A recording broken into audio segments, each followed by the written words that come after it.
Welcome everybody, and thanks for joining us today. This is the third, part 3 of our transformation events, in which we are concentrating on how to make programs for HR and finance really successful. Today we're going to be focusing on seriously successful SuccessFactors programs, and we're going to be bringing our lessons which we've learned from multiple programs over many years, which we've supported organizations as transformation partner in, on what to do and what not to do, and today, and how to drive real success out of SAP SuccessFactors, and what are the tips and the things which we've learned from years of experience. What I say we've learned, but today I'm joined by Paul Chambers, who is one of the most experienced SuccessFactors program directors and is part of the Veran team and leads all of our SuccessFactors programs. And I'm really curious about asking him lots of questions about how to drive success out of SuccessFactors. What are the lessons we should be learning from his experience, etc., and how best do we apply them in our programs and what we're trying to do.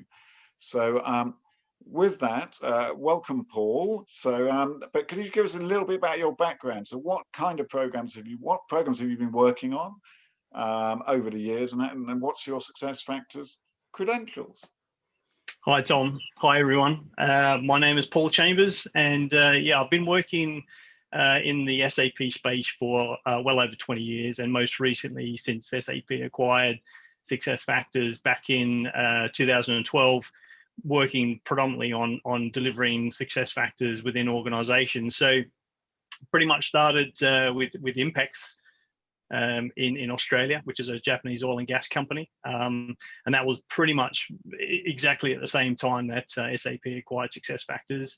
Following on from Impex, I moved over to the Woolworths, which is like Tesco here in the UK. So it's a major retailer and grocery store within Australia, and that was one of the actual prime and biggest SuccessFactors implementations. We were doing both Employee Central and Payroll at the same time.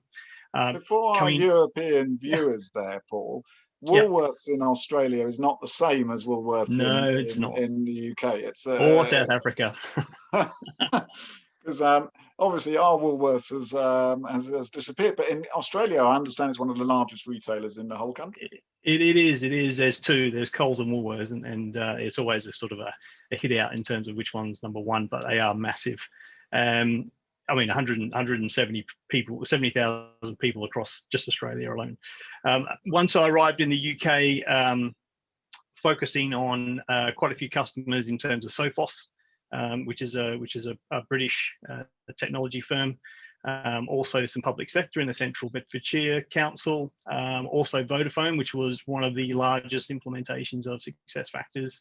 And then most recently, sort of working at the business case stage before implementation with companies like Suntory and also Walgreens Boots Alliance. So some really big heavy hitter clients, but also some of the smaller clients where the employee base is down into the sort of less than 10,000. Good. So you are the right man to ask. After doing those kind of larger ones, working across these different continents on these global organizations in SuccessFactors, you therefore should be able to bring us some really good information about how to make success, what not to do. I imagine that in amongst those, Paul, there are some which you might not want to revisit, and there are other ones which have been really successful. So I'm really excited about hearing your tips and your kind of experience of what went really well in those places and what you would have done now if you were redoing them. This should be really good. So Paul, can we kick off with why do businesses actually choose SAP SuccessFactors? So what's the reason why people are actually picking SuccessFactors in the modern world? I think from my experience and comments made by clients, I think there's probably three key thought processes. Firstly, there is either they're strategically aligned to SAP in terms of the total suite of products covering finance, supply chain, etc., through to HR with SuccessFactors. So if they've got a strategic alignment and they're looking to, realize the intelligent enterprise, and it makes sense to keep and implement SuccessFactors to make sure that, like most recently, they released the common people data structure, which can be transferred around to all the systems to help realize that. I think that's number one. Number two is the things that make people interested are the flexibility of SuccessFactors. So you can implement any module, anytime, in any sequence, in any order. And I think that level of flexibility plays very well into a space where, quite frankly, most organizations, most clients really grapple with exactly what are we doing this for? How do we get the best out of our technology, and then how do we achieve our business outcomes? So I think that flexibility is key. And then finally, the last one is the partner ecosystem. So typically, if I'm talking about SuccessFactors, that is the foundation platform that kind of gets you onto the stage of digital and intelligence, etc. But the partner ecosystem can take you then to the next level in terms of, for instance, Eightfold for the recruiting, or Decreed for a learning experience platform. All these products are in the SAP ecosystem and can be connected quite easily. And you can also basically look through the App Store, SAP App Store, and select the kind of partner product that you want, which is is referred to either as an edge solution or a point solution that really enhances the solution that you have through SuccessFactors. So, Paul, that's really interesting. So the flexibility and the ability to extensibility you're kind of describing of SuccessFactors, which of course is one of the key strengths of SAP for decades now. But how do you temper that with the need to standardize and simplify? So that intelligent enterprise you were talking about, and then all a suite of tools, and then the extensible ones. How do you manage that the dual pull of wanting to simplify and standardize, and at the same time customize and make it fit your business? So what's your experience there? What's the story? Well, I think that's probably the real tricky part of cloud solutions, not just SuccessFactors. I think it's across the board. Is that shift in mindset from having a system which you have complete freedom to customize to your heart's content and build whatever you need. I think that the key here is to really define your business outcomes that you're looking to achieve.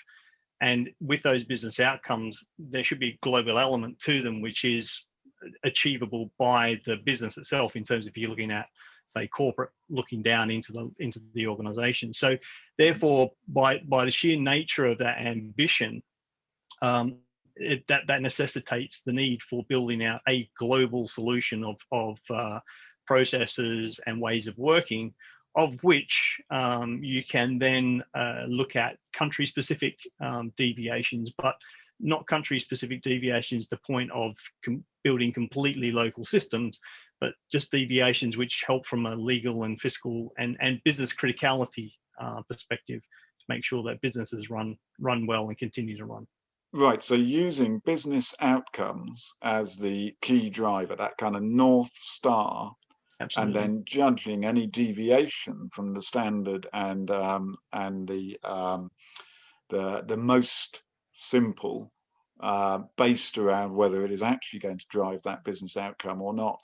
But that presumably means that for some local areas, they don't get exactly what they want, because we've all seen these countries managing our teams who are wedded to current ways of working, complicated ways of working, and ways of working which don't necessarily drive that North Star of outcomes, can be quite tricky. So how do you make the argument towards those local regions, etc.? I mean, what's your experience in this area? Because I think it's, to be honest, Veran Performance, this is what we do in all of our programs as a transformation partner, is trying to align business outcomes with local desires and thoughts. It's kind of, this isn't unique to SuccessFactors, but tell us more about how you do that and where you've seen it work well,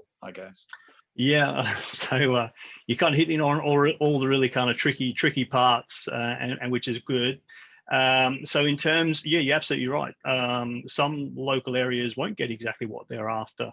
And I think it is for those who have been through it before, they'll acknowledge that, you know, you get 80% of the way, 90% of the way, and sometimes you actually get things that you want, but most likely, you know, you don't get everything that you're after. I think it comes down to building out that case for change. So you'll have the business outcomes and the benefits that will be realized by the organization as a whole, but there needs to be some benefits that from a local perspective that they're going to realize and they're going to achieve as well. So I think it's actually building that case for change from a local perspective. So what does it mean for me? Sure, I'm going to get some changes. I'm going to potentially lose some features or some processes which I had before, which may have made it easier for me. Certainly I wanted them and I had them, but you know, if you build out a case for change, I think that's the right approach.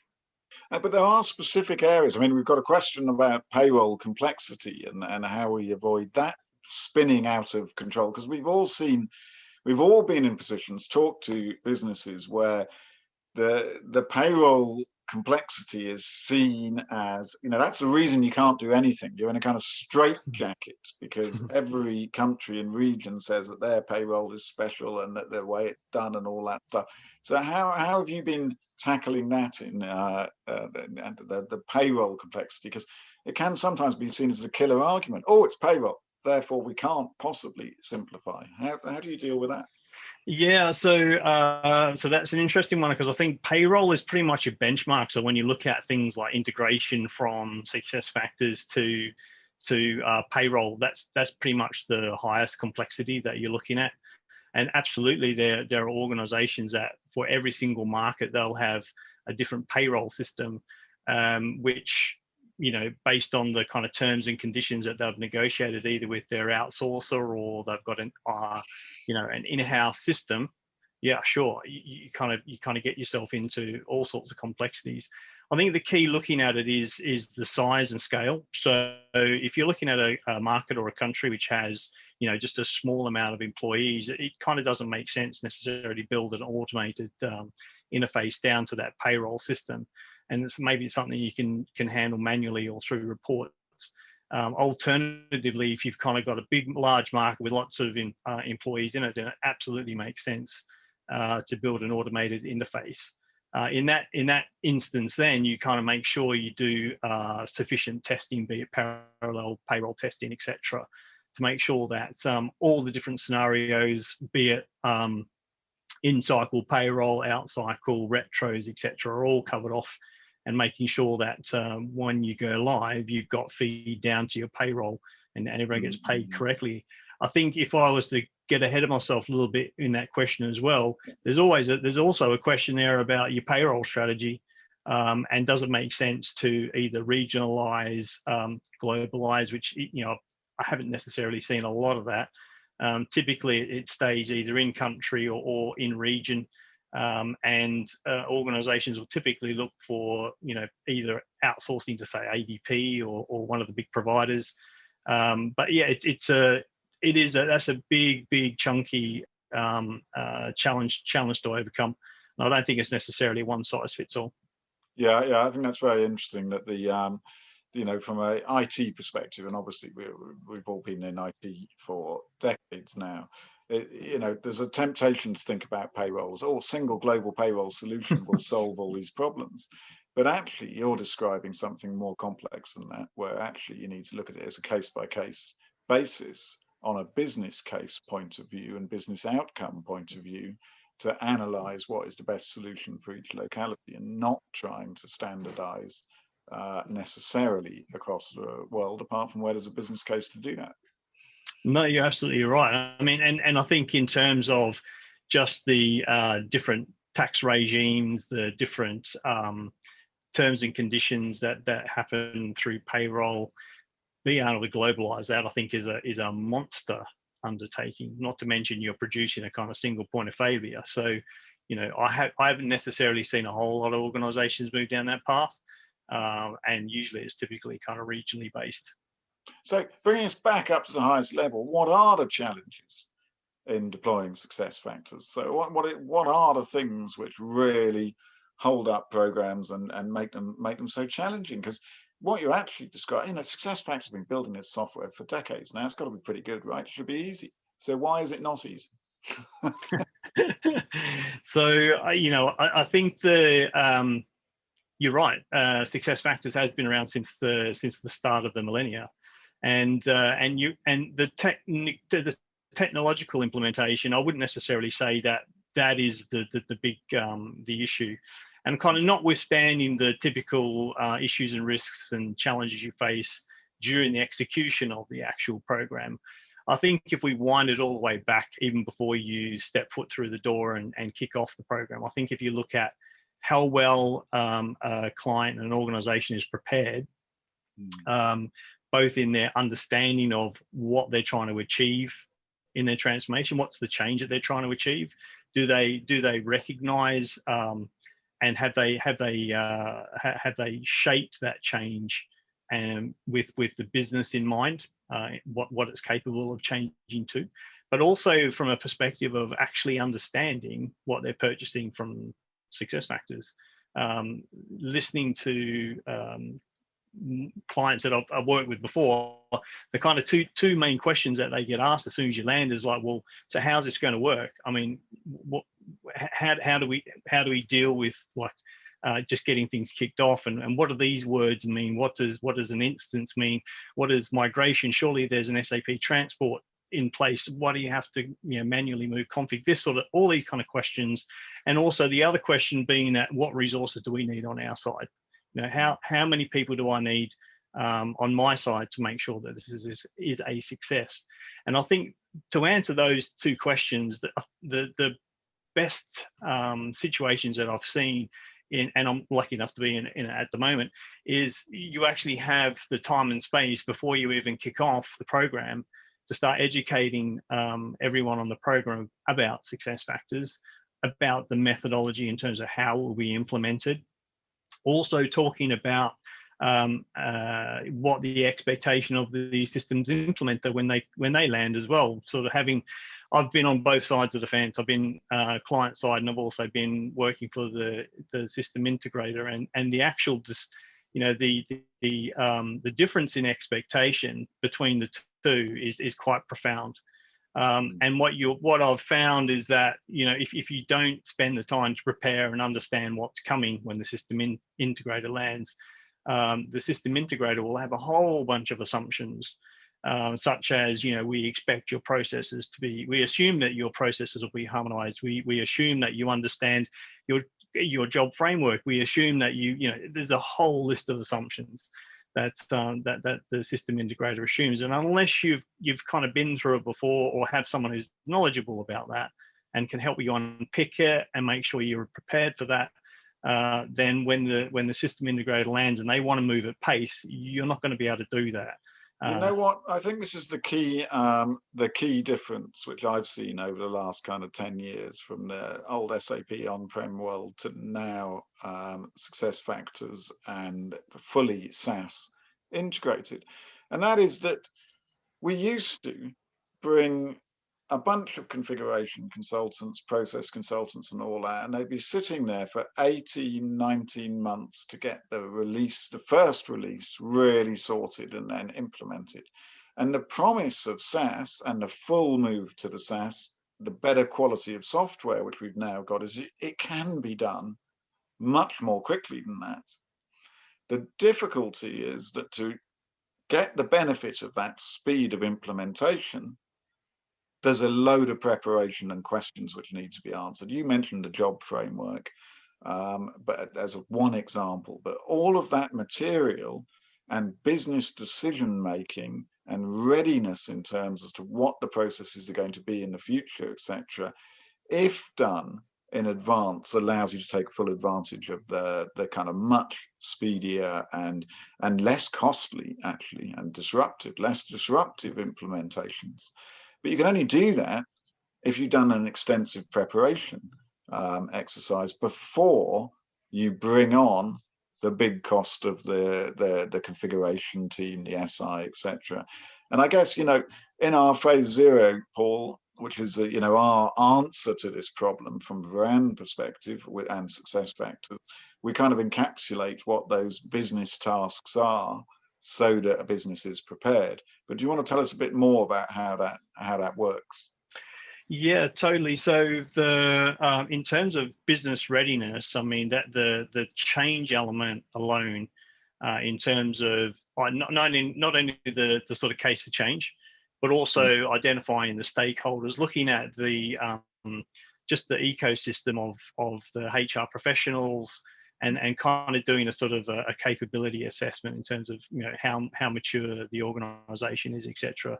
That piece of work alone pays dividends as you start to move in, because what that enables you to do is identify the key players and the key influences in your organisation, and the individuals that you actually need to start the conversation with early, so that you can start to get alignment.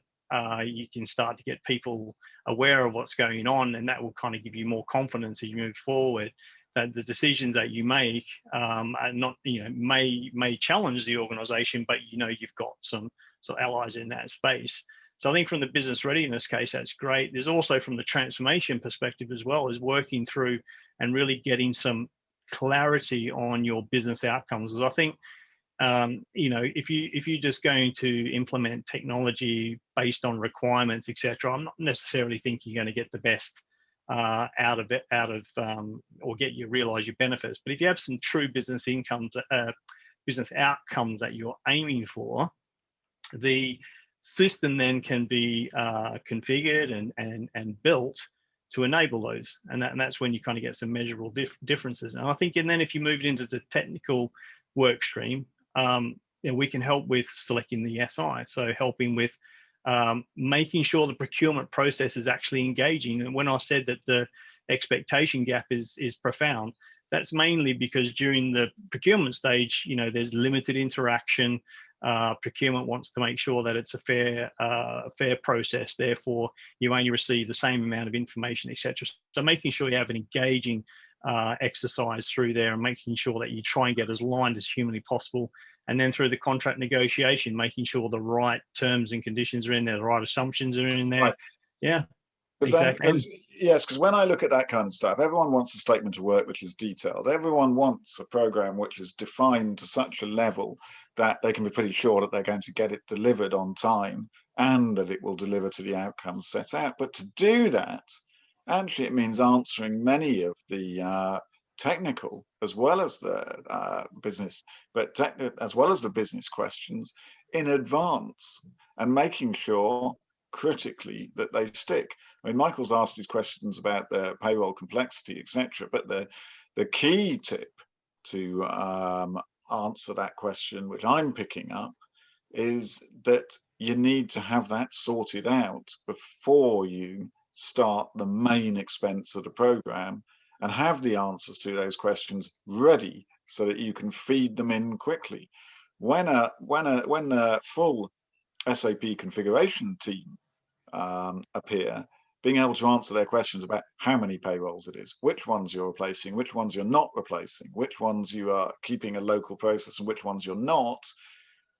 If you've got that data ready, you de-risk your program, and the chance of delivering success is so much higher. And I guess, Paul, you're telling us that that's what you now do. You're doing less of the configuration and more of the getting the answers ready, because you've kind of poached your turn gamekeeper, or vice versa. Yeah, absolutely. I mean, but quite frankly, when I was, say for instance, at Impex, when I was working client side, it's kind of no different.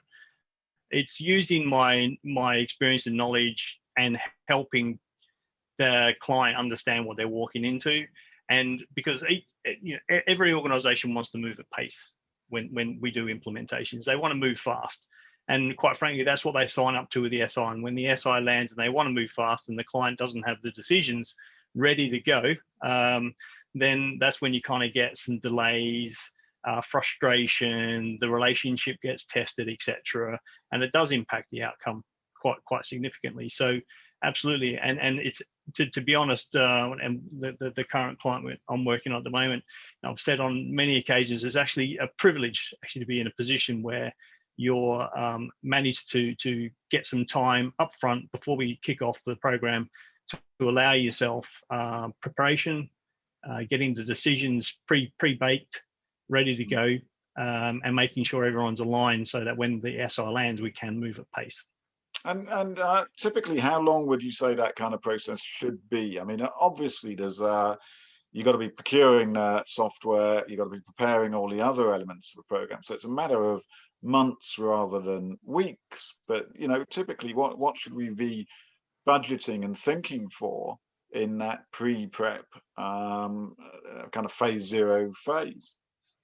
Yeah, well, I mean, I guess there's a question. I mean, I'd say there's a range. I mean, if you wanted to do it at a massively accelerated pace at 3 months, I'd be surprised if there's many organizations that can move that quickly, because purely and simply, thought processes take time. You need to understand things, and you need to also talk and socialize those ideas as well. So 6 months, I would say, is probably a nice space amount of time to actually move through these items. You could even potentially start to look at talking through a global solution and looking at processes. You most definitely be starting to talk about job framework. You most definitely be covering off other parts of the program before the SI steps foot in.